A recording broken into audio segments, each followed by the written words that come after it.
We were talking about Imam Shafi'i. We said again that he lived a short life comparing to the rest of the Imams, 54 years only. We said Imam Malik 94 and Imam Abu Hanifa 70. So Imam Shafi'i lived a short life, yet he was known, as we said, to be an encyclopedia.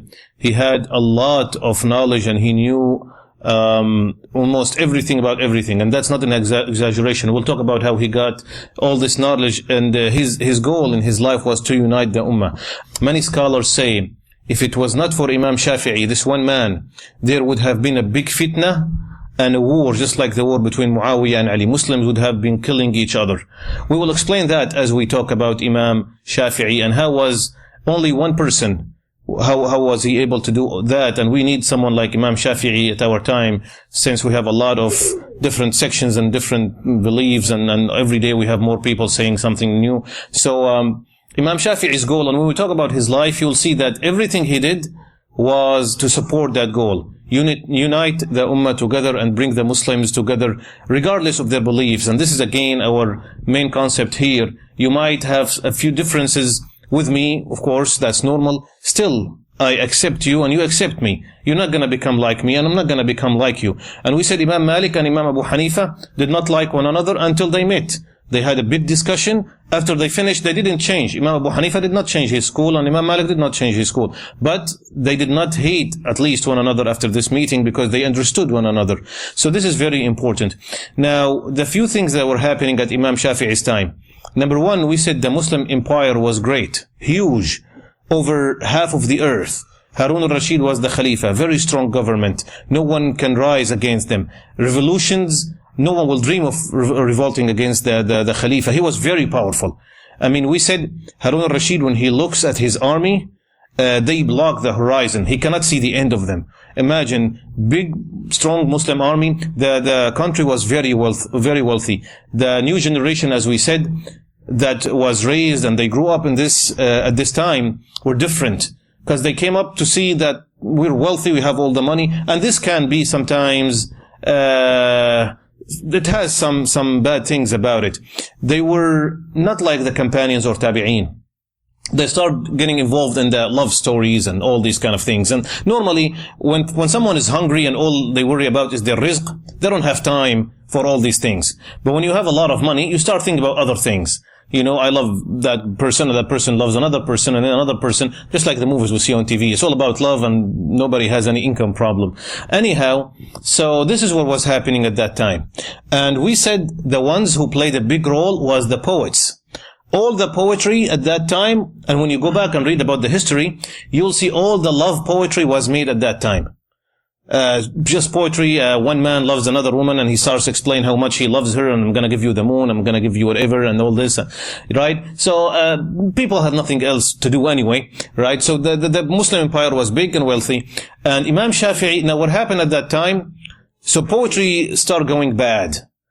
And we said at the time of the Prophet ﷺ, poetry was great. There was a lot of poets making nice poetry to compliment the Prophet ﷺ, to talk about the Quran and the beauty of the Quran and all this. But at that time, it completely drifted into different ways and different topics.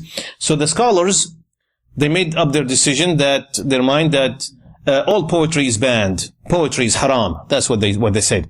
The poets were upset and the youth were upset. Why can't we make poetry? Allah never says it's haram. So Imam Shafi'i wanted to fix this problem, to narrow the gap between the poets and the scholars at that time. That's one thing he had to do. The other thing, there was going to start a war between, imagine who?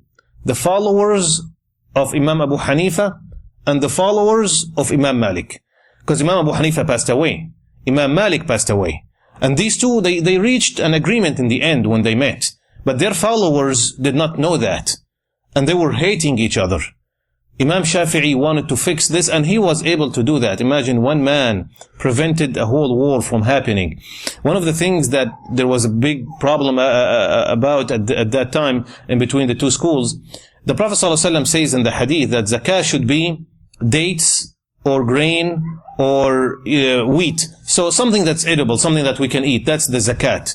And this is what the Prophet ﷺ says in the hadith. We said Imam Malik follows the hadith word by word, 100% the way it is. Imam Abu Hanifa says, no, we can understand it in a different way. The Prophet ﷺ never meant that zakat only can be these three things, we can give money instead, just like what we do now. So because of that, they hated each other. And this is one of the reasons, one of the examples. What did Imam Shafi'i what did he do to stop this from happening? Imam Shafi'i, he was a student of Imam Malik, but at the same time he went to Iraq. We said he traveled 10 times.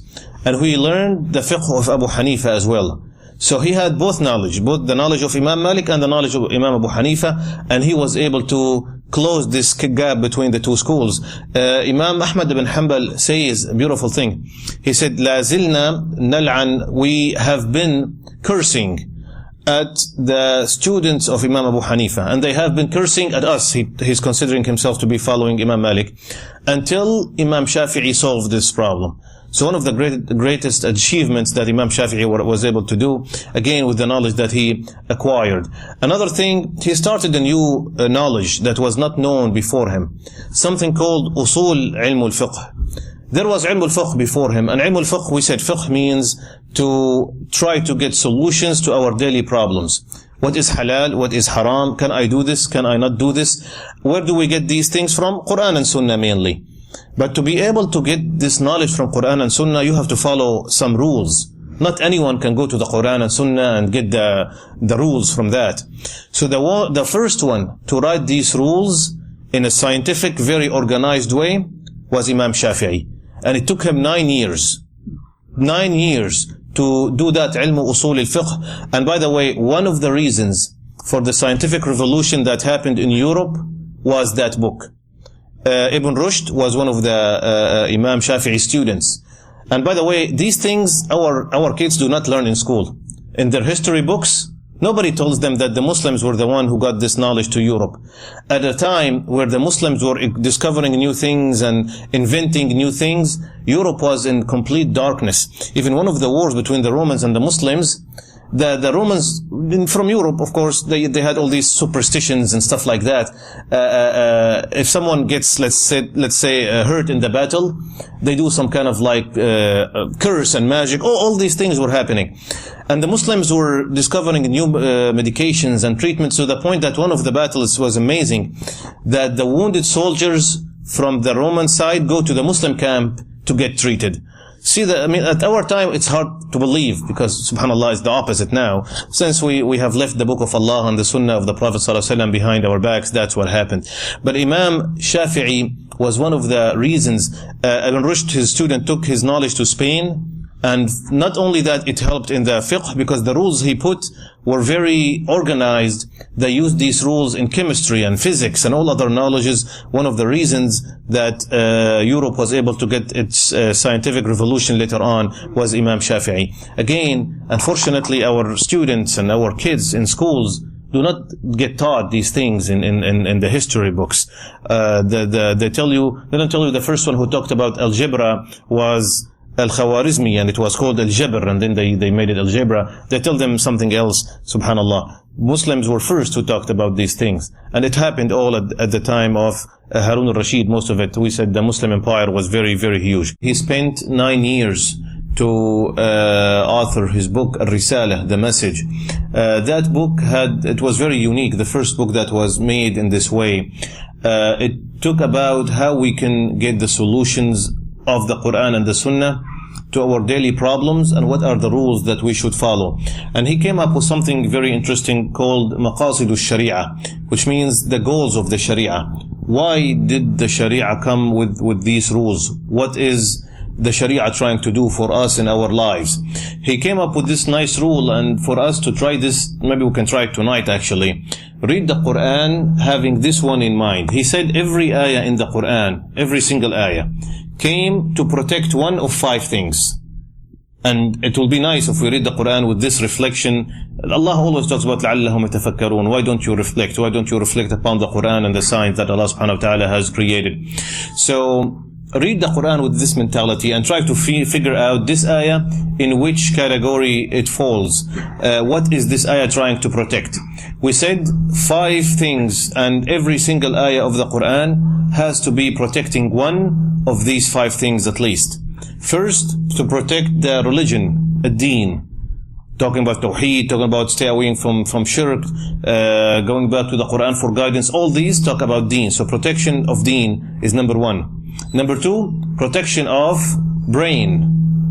Wine is haram. Why is wine haram? Anything that makes your brain go away is haram. So because you need to reflect, you need to read the Quran. So this is number two. Number one, deen. Number two, aql, brain. Number three, honor.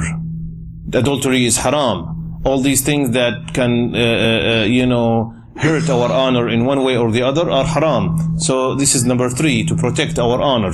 Number four, to protect the money.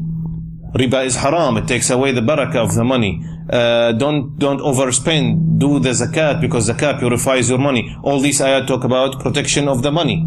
So that's number three. Number four, to protect an-nasl, the children, the way to reproduce. Allah talks about the parents and the children and how to regulate the rules between the parents and the children and how to raise the children the right way. So this is number four. Now, number five, we said so far deen, aql, brain, honor, reproductivity, and number five is money. We talked about money or no? We talked about money. So I think that's five. We mentioned five already. So these are the five things, and you can read the Quran with this mentality and see this ayah, which one of the five things it protects. You'll be amazed that Shafi'i was right. Every ayah has to be protecting one of these five things. So he called this maqasid al-sharia. He said before you read the Quran, you have to understand that. Number two, if you want to get any ruling of the Quran, you have to have good understanding of the Arabic language. Unfortunately, at our time, and we're talking about the people who speak Arabic, we're not talking about people who do not speak Arabic. People who speak Arabic, they try to play with the Arabic words, to play with the rules. And that's very, very important for us to understand. That's what Shafi'i said. Do not try to talk about the Quran without good knowledge of the Arabic language. For example, this is really, really one of the new things now. When Allah says, إِنَّمَا الْخَمْرُ وَالْمَيْسِرُ رِجْسٌ مِنْ عَمَلِ الشَّيْطَانِ فَاجْتَنِبُوهُ. Khamr, wine, misery is like part of the dealing with the money. He said it's haram, so stay away. اجتنبوه. People play with this word. They say اجتنبوه. Allah did not say don't do it. He said stay away from it. So doing it is okay. So they play with the words, and that's why Shafi'i said before you read the Quran, to understand it, you have to understand the Arabic language very well. Number three, he said, if you could not find the solution in the Quran, then go to the Hadith, just like the other Imams said, and then go to the Sahaba, and then go to the Tabi'een, and then go to the Qiyas and Ijtihad. So he made that book 9 years, and then he went to Iraq. He showed the books to the students of Imam Abu Hanifa. He said, do you have anything against that book? They said, no, this book is wonderful. It's just like Imam Abu Hanifa's teaching. There's nothing against it. He said to he went to Medina to Imam Malik's students, and he showed them the book, and they said the same thing, and they both used that book, beautiful book called Al-Risala. 9 years again he spent to author that book. So that was kind of like an idea about Shafi'i when the diversity was starting to happen, not as bad as we have it now, but it was still there. There was a lot of groups and a lot of things, and one of the things that happened, and we said at his time, the Muslim empire was very huge, more than half of the earth, and a lot of people accepted Islam. This can sometimes be a problem. How can this be a problem? Some people accepted Islam because they loved Islam. That's good. Some people accepted Islam because it was the fashion at that time. Everybody's accepting Islam. We accept Islam like them. That's okay. They might change later on. But there were a group of people. We said the government, the Islamic government, was very, very strong, very powerful. Harun al-Rashid was a strong Khalifa. It will not be easy to remove him or to fight him head on. So what was their plan? We accept Islam from the outside. We pretend that we're Muslims, and we attack the Muslims from the inside. And they have done a lot of fitnas like this. And we gave the example before about this guy who wanted to start a fitna in one city. It happened around that time, and I think I mentioned this story before. One man was able to start a big fitna in one city. Just one man. And he did it on purpose, of course. He went to the Imam, one of the Imam's, big Imam's halaqa, and he sat with them, and he said, after they finished, he said, I am a new Muslim, I have a question. So the Imam said, of course, please ask whatever you want. He said, you were talking about the story of the people of the cave, Ashabul Kahf, right? He said, yes. He said, you mentioned there was a dog with them. He said, yes. He said, what color was the dog?